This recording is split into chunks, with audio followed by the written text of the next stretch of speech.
Madelyn experienced both types of depression, reactionary depression and clinical depression. In one letter, she wrote that, she said, I have made the mistake that I have criticized other people for. I stopped taking my little mood enhancer. The doctor had given me a prescription for 90 days, and by the time I got to the end of it, I was feeling so good, I thought, well, I don't need those anymore, so I just didn't get it refilled. I stopped taking them.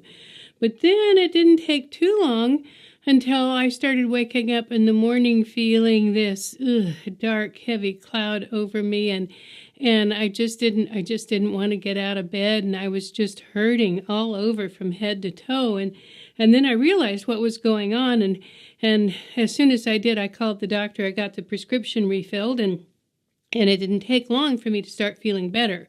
It happened pretty quick. So I'm not going to do that again. I'm just going to keep taking them as long as I need to take them. I think that's the smart and the safe thing to do right now. So she also experienced several bouts of reactionary depression. And the letter that I want to share with you now is one of them that was the most impactful and memorable for me. And I imagine the morning she wrote it, she would have been wearing her apron because, as you may remember, she always wore her apron because if you wear an apron, you don't get your clothes dirty, you don't have to wash them as often, and they don't wear out. So I can see her going into her wildly cluttered office area and going to her word processor, and this is what she wrote to me.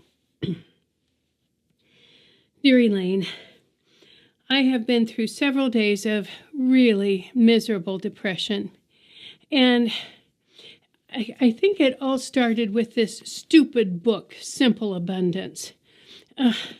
The author is a young woman. She's much younger than I am. She still has children in grade school or maybe in middle school. So she's a young woman, but she's writing about how to find your authentic self. So listen to what her advice is to me. She says that I should go to an artist supply store and get one of these big artist sketch pads, and then I'm to bring it home and tear out a sheet and tack it up on my wall. And then she wants me to sit down and look at magazines and go through and cut out pictures of the type of homes that I would like to live in. And then I'm supposed to take a glue stick and go glue these up on my artist sketchbook page.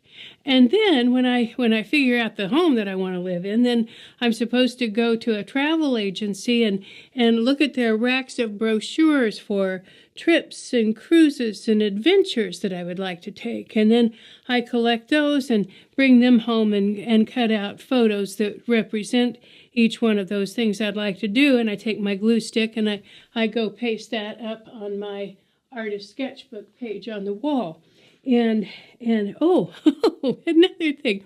She says that I should have a goodie drawer that I fill with scented candles and bonbons, and that doing these things will help me get in touch with my authentic self.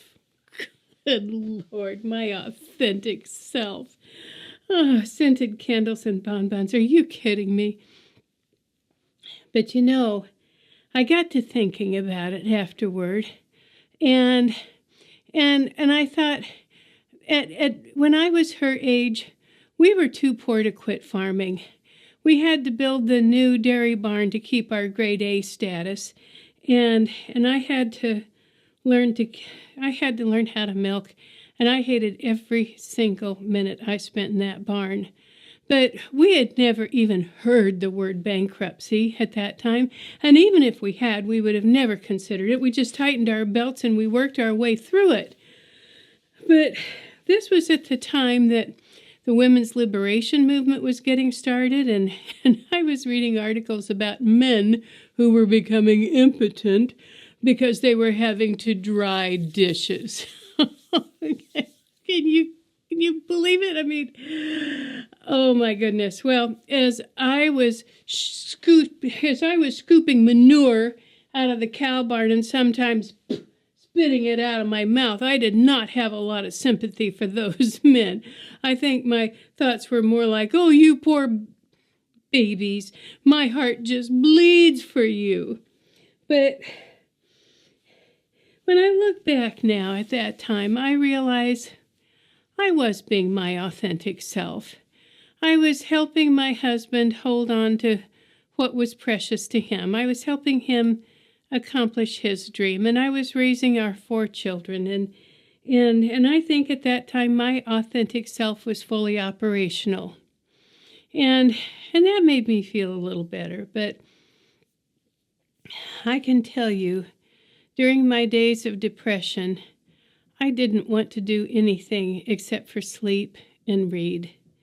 And it doesn't help anything that Quentin is happy to sit around in his Depends all day long at the kitchen table, listening to his talking books and just going in his Depends. But then I put him to bed at night, and somehow, after I get him tucked in and pull up that side rail, in the middle of the night, he decides he needs to get up and go to the bathroom, so he somehow gets that side rail down, and he gets himself situated and turned around to the side of the bed, and then he'll just pull off his pajama bottoms and his Depends, and then just whoosh, just let her rip, and it goes all over the bed, all over him, all over the floor, and he did that 3 times in one night.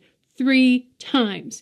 And the last time I got him up, I walked around there standing in a puddle of urine. I stripped off his clothes. I dried a pin back on him. I put dried pajamas, and I set him down in the chair, and then I flipped the mattress, and I remade the bed again. And then I got him back into the bed, and I pulled the blanket up around his chin, and I pulled up that side rail, and I got right down in his face, and I said, Quentin, if I catch you on the side of the bed again, I am going to take a belt to you. I was mad as hell, and I deserved it. I've never hurt him, and I never want to. But that night, I felt like it. Oh, I really, really felt like it. But then last night, as I was doing my stretches and my exercises, I was praying, and the Bible verse came to me, all who are weary and heavy burdened, come unto me, and I will give you rest. That was all I could think of, all I could remember, but that just kept going through my mind over and over and over again. And this morning, I woke up feeling like myself again. So, do you see how Madelyn applied the 3 steps of creative indifference to this episode of reactionary depression? She didn't know that this was a process she had, but this is what she did every single time she had some person, situation, or event that caused her a great deal amount of stress. The first step was she became aware of it by writing it down. The second step is she accepted what was their current reality. She knew she was never going to have a new house. She knew she and Quentin were never going to take any more trips or have any adventures. She knew the only way out of this, the only way that this was going to end, was with Quentin's death. And she took action. She believed in a loving and benevolent God, and she prayed every day that she would be a willing channel for God's love and caring. She also listened to Deepak Chopra tapes. She dabbled in flower essence. She learned to meditate. She listened to classical music. And at age 75, she became a certified Reiki instructor. Now, none of these things changed her situation, but it did help her control her thinking and her attitude toward all of the things that were